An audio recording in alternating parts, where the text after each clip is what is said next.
Welcome into KSL Sports Rewind. My name is Dane Stewart. Please be joined by Jeff Hansen. And we've got our top 25 presented by Heidemann Associates. Reminder, if you need a law firm, our number one ranked law firm is Heidemann Associates, a full-service law firm with locations across the state. You can also check them out online at utah.law. Jeff, let's dive right into it. Our Week 5 top 25. And we'll start at number 25, the Olympus Titans. In our top 25, Green Canyon coming in at 24, the Layton Lancers at 23. We welcome Richfield in at number 22 and number 21, the Viewmont Vikings. Man, good for a couple of teams we haven't seen in the top 25 in a while. Layton and Richfield, that's fantastic. Layton's had a tremendous start to the season. They're real players in Region 1. And Richfield has maybe the best player in the state that you don't know about in Gage Yardley. He's been fantastic down there for Richfield. We've talked a ton about Morgan. Richfield is right there in 3A. Really cool to see both of those teams make our rankings this week. Yeah, we had no newcomers last week. That was crazy. We've got several this week. Well, welcome aboard, folks. Number 20, the Spanish Fork Dons. This is one of my sleepers. Watch out for the Dons of Spanish Fork. Number 19, the East Leopards. Number 18, Bountiful, falling a few slots. Number 17, Maple Mountain, who remains undefeated. And number 16, the Weber Warriors. For me, I think Weber in this section, I think Weber has a chance to make a huge statement and maybe skyrocket up these rankings if they can pull off an upset win over Davis this week. They've got the talent. They've got high-end talent in Tyler Payne. They've got depth. They've got size. They've got the pieces to do it.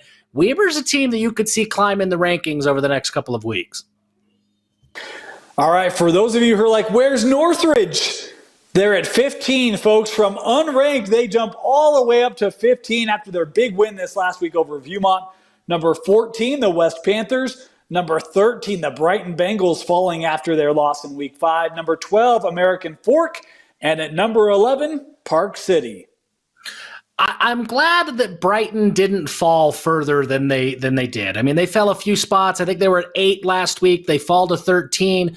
They lost to a really tough Olympus team, and they had some self-inflicted issues in that game. Yeah. I'm glad that the voters still respected what the Bengals have done all year and didn't look at that and say, hey, a one-win Olympus team, they shouldn't have, beat Brighton. You shouldn't have lost that game. This is still a very, very good Brighton team, and it's evidenced by the voters still putting them at 13.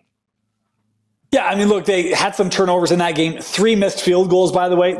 Those things are not going to happen week in, week out. Coach Sotero is too good of a coach. His staff is too good. I agree.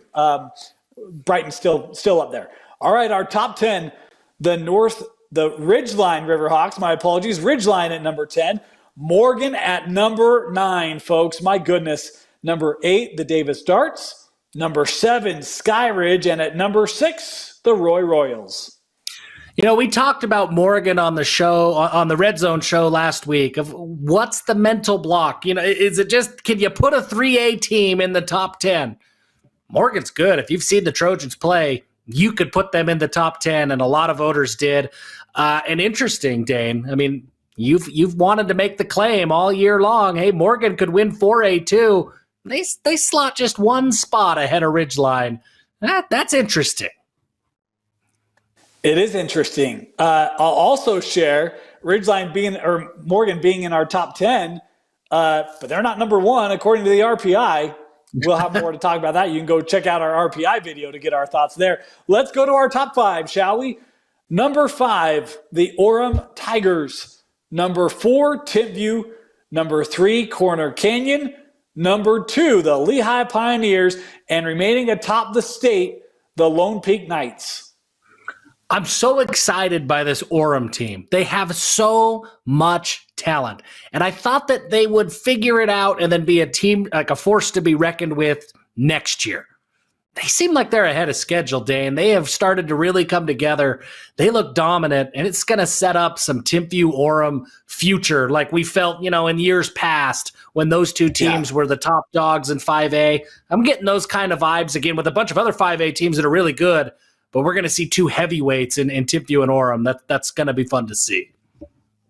I need to add, This poll and video both taken before Lone Peak's game Saturday night. So this is pending their game that had not been played yet. So we don't have that score to be presented, but we'll see how that game goes. And then obviously next week we may see an adjustment in the poll depending. But this is before Lone Peak's game on Saturday night. Just want to clarify that.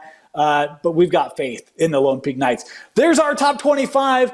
RPI has been released. Join Jeff and I on KSLSports.com. We'll talk you through the RPI as well. But these are your KSL Sports Rewind rankings. Hit us up in the comments. What did we miss? And who should we be looking at in our top 25 next week? And come back next week, and we'll let you know who's in for week 6. For Vince Francis, Jeff Hansen, my name's Dane Stewart. Thanks for joining us for the KSL Sports Rewind Top 25.